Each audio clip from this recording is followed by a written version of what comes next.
конечно, мы раньше были одержимые такие офицеры. Каждый офицер мечтал побывать, можно сказать, в горячих точках, то есть испытать свой опыт. И после горячей точки, конечно, карьера была бы, складывалась бы, как говорится, получше, да?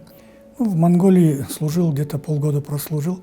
И в один прекрасный день, когда я шел из автопарка, как говорится, по локоть в масле и моторном, и меня вызывает там как раз на расстоянии, говорит: так, лейтенант Умарлиев, ко мне. И к нему прибегаю. Он мне говорит: товарищ лейтенант, с сегодняшнего дня вы в отпуске. Идите отдыхайте, через месяц едете, говорит, на медкомиссию и потом в дальнейшем в Афганистан. И так, ну, для меня все равно, если даже я рапорт писал, то для меня было неожиданно так резко. Он понял мои удивленные глаза и говорит: рапорт писал? Я говорю: так точно. Ну все, говорит, езжай, мы ваш рапорт, говорит, удовлетворили. Вот так я услышал, как я еду в Афганистан, после этого бегом в общежитие, переоделся. И, можно сказать, вот эти промасленные свои руки мне нормально отмыть довелось уже в городе Чите перед самолетом. Да? Вот после этого, вот так я в отпуск ушел, после этого медкомиссию и так попал в Афганистан. Я сначала попал командиром мотострелкового взвода, после этого получил, можно сказать, даже не повышение, такое самостоятельное подразделение, как гранатометный взвод в батальоне. Да? Это было из АГС-17, автоматический гранатомет. И вот так я прослужил 1,5 года как командир гранатометного взвода. Ну, война это, конечно, там не каждый день сражения там, и так далее, да? Бои такого характера. Ну, с войны что можно вычерпать? Да, что-то. Просто я на войне удивлялся размеру человеческих возможностей. Да? Вот насколько может человек вытерпеть все эти тяготы, лишения, как мы говорим, воинской службы. Да? Вот, например, тот же самый груз в горы мы таскали, как, можно сказать, ишаки. Да? То есть безграничное было. Сколько можно было не пить воду, сколько не есть, сколько не спать, какую температуру, там, холода или жару человек выдерживает. Это, вот я в таких случаях я понял, что у человека почти неограничимые такие возможности. На войне раскрываются вот эти дружеские отношения, вот это, даже вопрос самопожертвования за товарища, за командира и так далее. Я помню, вот даже на свой день рождения, там вот такой памятный, такой яркий момент был, да.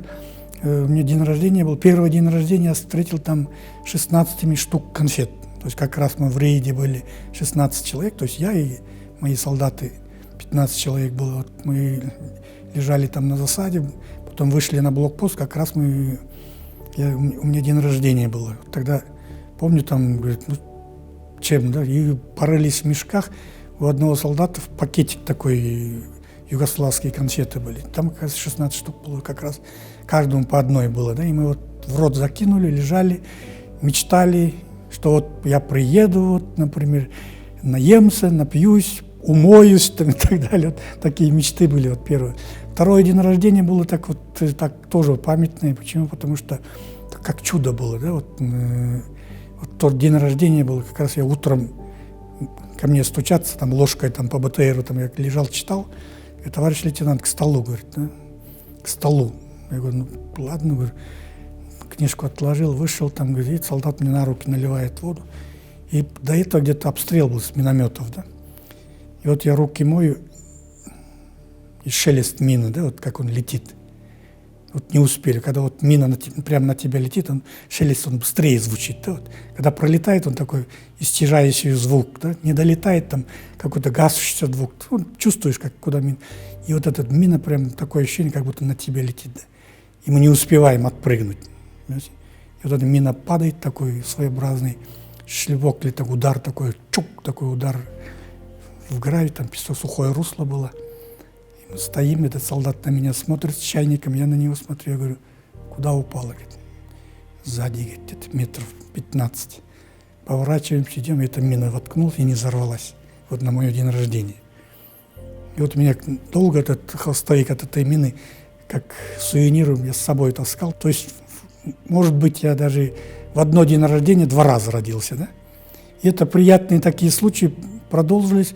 Потом они же меня к столу приглашали, я к столу подхожу, а там такой огроменный торт, настоящий торт, да?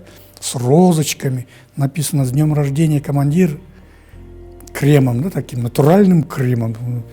Вот такой, ну там какой торт, там, нормальный, там, с согретой кашей, это невозможно было сделать, да. Потом мне нарезали кусочек, положили в тарелку, я ложечкой попробовал. Настоящий торт, просто вот, настоящий торт. И для меня был такой незабываемый момент, и до сих пор, когда меня спрашивают про Афганистан, я всегда вот этот момент вспоминаю. Ну, офицерам обычно за один какой-нибудь поступок награды обычно не давали, да, вот за период службы. То есть, если он, например, определенные несколько рейдов там, или определенных моментах там приходил живой, здоровый, без потерь, эти награды вручались. Возле кишлака Мусакала, там, помню, там рейд был в составе полка, но батальон у нас отдельно работал.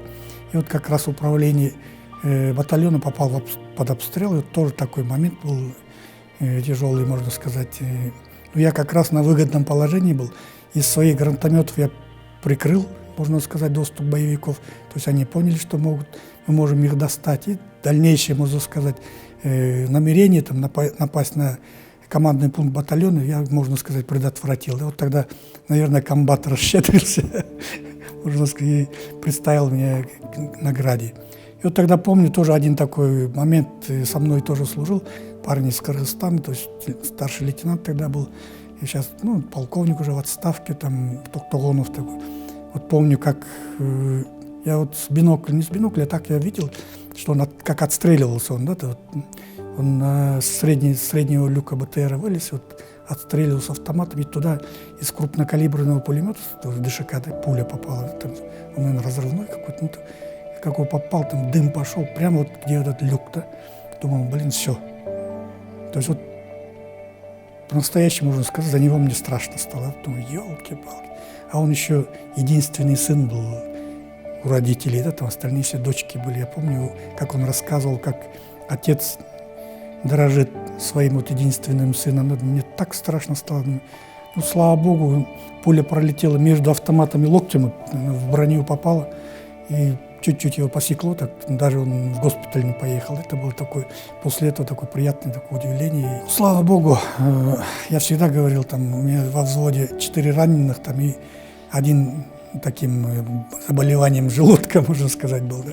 То есть, ну, таких потерь у меня не было, только вот раненые там и так далее. То есть у нас в пехоте так, это где-нибудь там в спецназе, может быть, тяжело было, но в пехоте с этим полегче было. Да.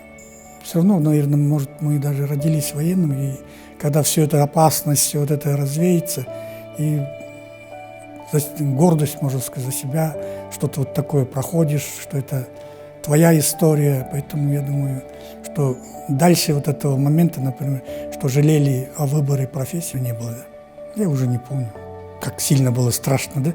Моменты были, но я не думаю так, что страшно. То есть ну, в бою, например, даже думать об этом некогда, да, там бегаешь туда-сюда. А потом где-то ты осознаешь, там, думаю, страшно было. Вот когда перед боем, да, так чуть-чуть волнение какое-то там, а так, чтобы страх такой, страшного такого не было. Все те принципы, которые на войне были, например, используя в мирное время, сейчас. Ну, я в головной походной заставе был, там впереди шел батальона. И на ночь легли. Мы постоянно каждый день, не каждый день, но постоянно видели впереди где-то 5-6 боевиков. Там, их догнать трудно было, например. Мы не смогли таким тяжелым оружием догнать. Ну, я понимал, что-то они готовят, например, что такое сделать. Ну, там где-то, нам надо было идти где-то дня 2. Вот мы на ночевку легли, вот какое-то неприятное ощущение было, да, вот что-то не то. Потом меня там замком взвода подзывает, он Джваншоев такой был, кавалер 2 орденов Красной Звезды, старший сержант. Я говорю, Джваншоев, вон скалу видишь, так точно, ночью он будет видно, запомни. Он запомнил. Я потом ночью разбудил, сказал, так, взвод бери и 500 метров туда. Вопрос, он говорит, зачем? Я говорю, вперед. И мы пошли, 500 метров отошли, легли там, и где-то под утро, вот где мы лежали, где-то штук 20-25 мин упало, да, от минометной мин. То есть просто командирское, можно сказать, чутье не подвело. И вот я думаю, этим поступком мы одного хотя бы человека, жизнь человека мы спасли. Знаю цену жизни, каждого момента, минуты. Ну, 15 февраля нельзя сказать днем победы, там, да, днем скорби или там, днем поражения и так далее. Это такой исторический момент, исторический день, когда перестали гибнуть солдаты. И для меня это конец войны. Просто уже все. Больше солдат не будут погибать, больше таких трудностей у людей не будет. 15 февраля – это конец войны. Конец и все.